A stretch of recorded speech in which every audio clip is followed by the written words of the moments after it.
Today, I would like to share with you one resource that I recently found.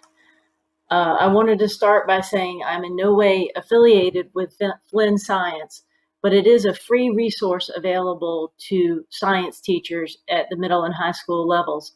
So I wanted to briefly show you what is available. I'm going to start with just a new tab, and then I'm going to search in it for Flinn at-home labs. And when I do that and I click on this, you can see it brings me to a menu at the top where there's several different choices. So there's the at-home lab series and at-home activities. And on the right here, you can actually search by grade and discipline as well. First, what I'd like to do is click on the at-home activities and show you what is available with that. With the at-home activities, you can see it breaks it down into both middle school and high school science courses. And there's a bunch of different kind of short scientific activities that students could conduct at home with very limited materials. Here's one, for example, water drops on a penny. And most of these activities, come with a free download PDF that's a page or two. And then, the teacher could download it, share it with the students, and modify it however you see fit. The second opportunity, I'm going to just back up and go back to that first menu up at the top and click on the at-home lab series. And for these series, you do have to register, but the information is totally free. So once you register, Flinn will share with you a Google Drive with all teacher materials, student handouts, such as handouts, sample data, videos, and in some cases, PowerPoints. And right now I have the chemistry pulled up because I'm a chemistry teacher, and you can see they have labs on chemical reactions, acid-base chemistry, bonding, properties of materials. You can go through these, and they have them in all of the high school disciplines. And here is the Google Drive where once you register, they will share all this information with you, and then it's in wonderful folders where you can click on the particular lab, and whatever lab you choose has all the information right there. All the student documents are in a folder, and then also the teacher resources as well. So I just wanted to point out that both the activities and the at-home labs are, may be very useful for teachers with online instruction. The activities the students may get to do, the at-home labs, they are given the background, the handout, and the data, and then they have to do the calculations and come to a conclusion. One technique that I want to quickly model for you is how to while using a Zoom, open up a PDF and edit it in real time. And this may be useful both to work problems interactively with students, and also I used it to grade tests where I would take the images, put them all into one document, save them as a PDF, and then edit it and return it to my students. So now that I have Zoom open and I'm recording, I'm going to click on the green share screen button at the bottom, and then I'm going to share my screen with you so that you can see. Next, what I'm going to do is go into Microsoft Word where I have my document, which is a limiting reagent worksheet, and I am going to save it as a PDF. So I'm going to go to File, Save As, pick the folder where I want it to save it, and then under Save As Type, I'm going to click PDF and click Save. Okay. So now what this will do is open up a PDF in Microsoft Edge because I have a Windows-based computer. And I am using a Hawaiian Pro 610 tablet, which I looked it up and it's about $50 on Amazon. But, you know, there's a bunch of different tablets and things out there to use. Now that I have my PDF open and I'm recording my Zoom, next what I'm going to do is go up to the top, and when you bring your mouse up to the top, it gives you different options. Toward the right side is a little pencil that says annotate. I'm going to click on that, and then under it, it gives me another menu, and I'm going to click on draw, and I'm going to click on the first top left option, which looks like a little tilde, which allows me to draw with my tablet. Now that I've selected on that, I can now edit this document real time. And so you know, the only thing you have to know is, like, to actually move the document, you have to click on mouse. Then you can use your mouse to scroll down where you want to be, and then you have to click on the draw option again, and it'll change the mouse cursor to a little pencil. Now I could go through the process of working this problem together with my students step by step, so that they, you know, we can work on the problem cooperatively, as opposed to just sharing the solution with them. So that is, to me, one of the biggest benefits of using a tablet and working real time with this. One thing I did want to mention is most tablets have drivers you have to install, and if you have a school-issued computer, you may have to put in a technology request or talk to your technology experts in order to get the drive installed on your computer if you don't have administrator access to your computer to install drivers. And that concludes this section of showing how to edit a PDF with a tablet. Thanks. The final and most challenging technique that I want to share with you today is using a combination of a Google Doc template, a Google form, and a Google add-on called AutoCrat in order to grade student presentations in a rubric form and individually email each student with the grade and comments associated with their presentation. Before I dive in, the first thing I'd like to do is thank my colleague, Dr. Suzanne Sykes, who took the time these last few days to teach me how to do this. Today was the first time that I ever did this, and like I say, it has been challenging, but it's an incredibly powerful tool once you know how to use it and once you get it set up. So, you know, it's well worth the time investment that it takes to troubleshoot it. Okay, so I wanted to share with you the different parts that I did. I started with a traditional rubric, like, you know, you would make for any type of presentation. This is based on a chemistry periodicity presentation where the students are given an outline of different parts of a periodicity unit, and broken into 7 groups, and then each group has to take their part and teach the class. So they have to research the information, understand the information, and then they also have to create a game to help the class understand their information better. So you can see here in this rubric, they can earn up to 4 points in each of all these categories.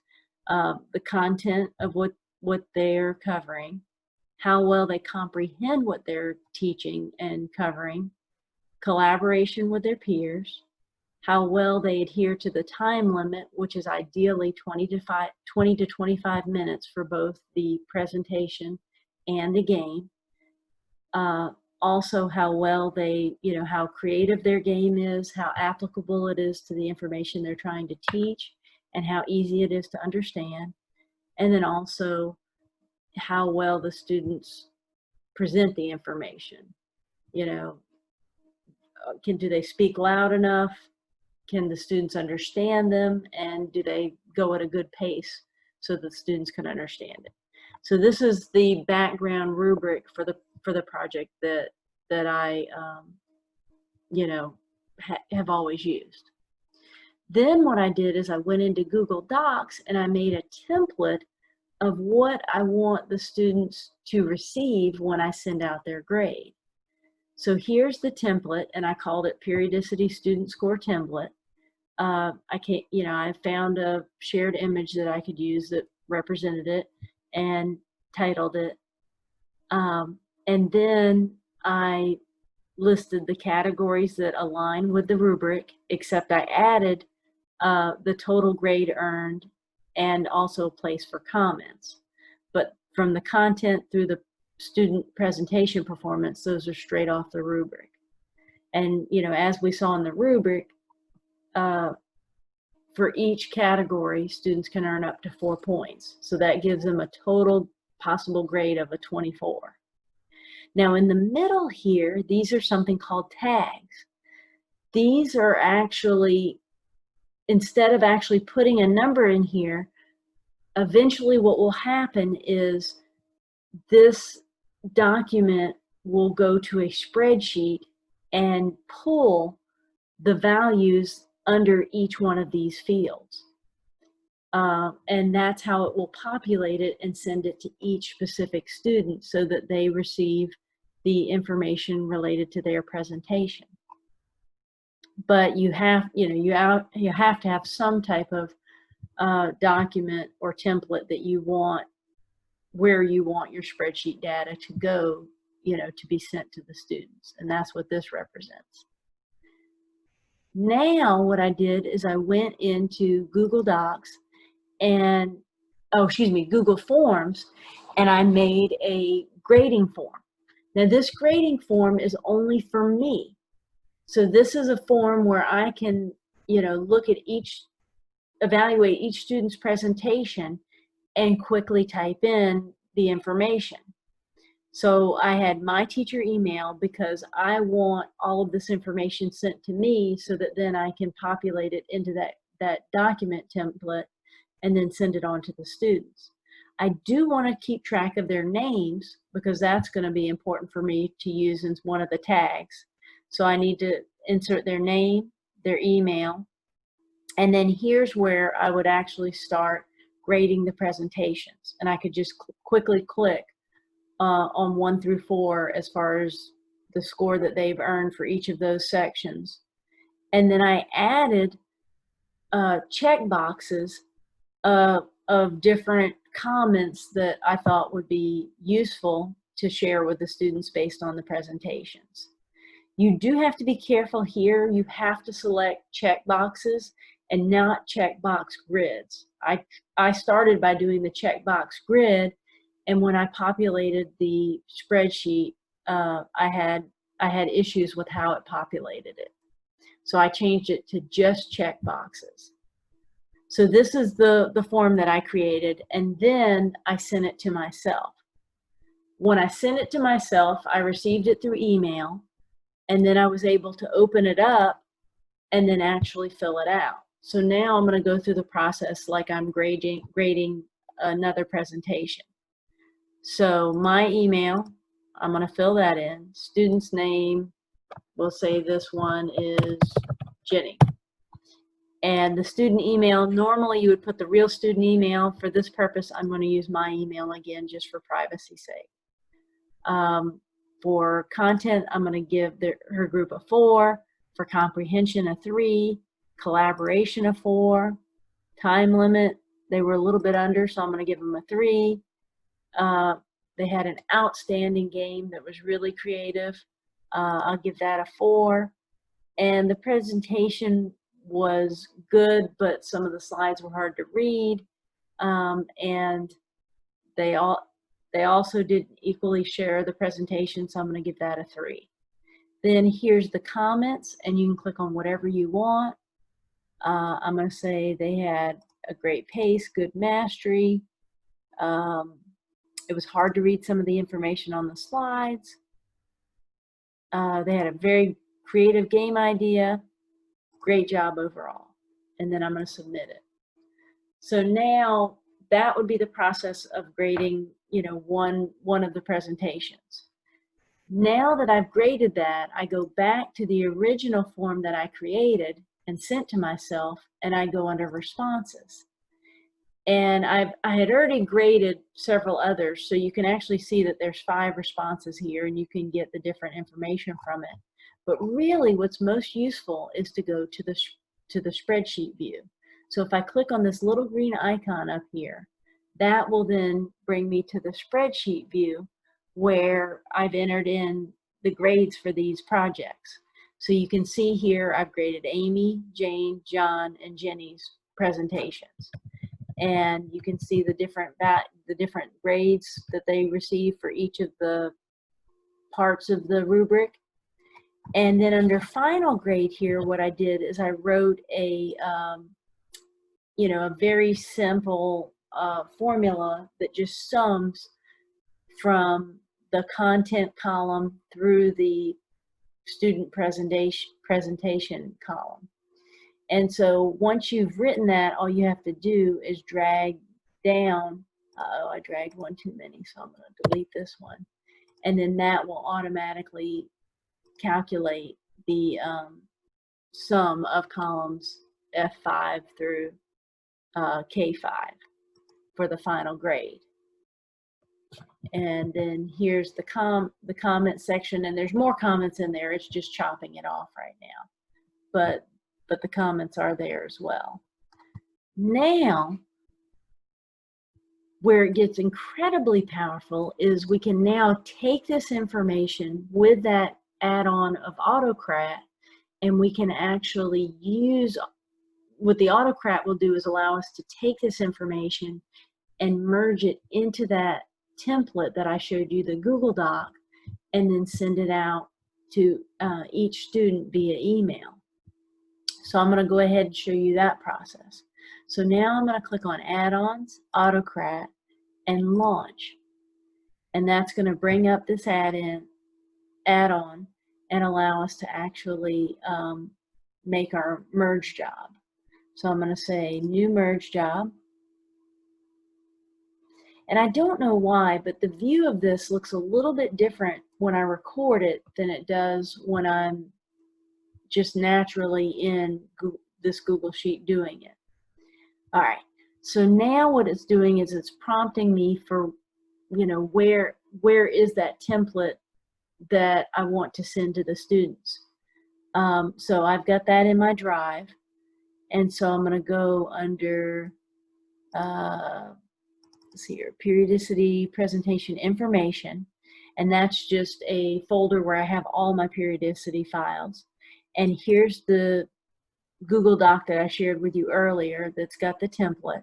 So now I'm clicking on that, telling it this is the template that I want you to populate with all the information from my spreadsheet. And I kept it very simple. So my tag name in my template exactly matches my sheet header columns or fields. So you can see that if I have the tag content in my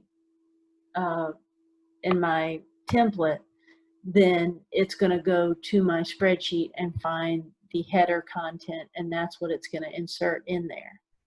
And so all of those look great, so I'm going to save that. And then now it's asking me how I want to name my file. So I've actually done this before. So what I want to do is use the tag student name so that I have the student's name and then periodicity presentation. And yeah, there is a space in there. I want to select the file that I want to create. You can pick between a Google Doc or a PDF. I just selected PDF, but either I think would work fine.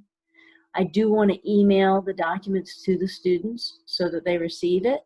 So I'm again using a tag of email address, and that would and what you would want under that header in your spreadsheet is each student's email address so that it would send it to that student.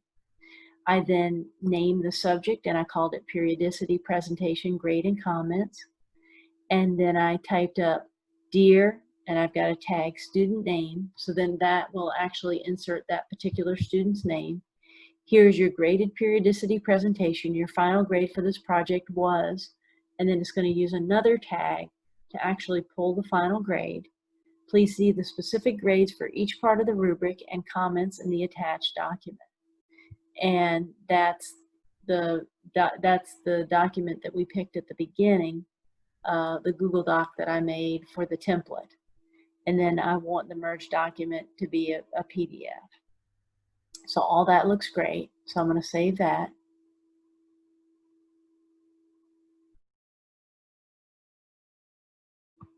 And while this is saving, I just wanted to mention that, this is a reasonably complicated process. You have to have your template, you have to have your form, you have to send a form to yourself and then fill it out. But once you get it done, it's so powerful. And you can use it in so many different ways. Okay, so now I'm going to run the merge, now that I've told it exactly what I want. And now what it's essentially doing is it's taking these 4 rows of data that I had populated through my Google form, and it's actually inserting that information into that Google Doc template and sending it out to students.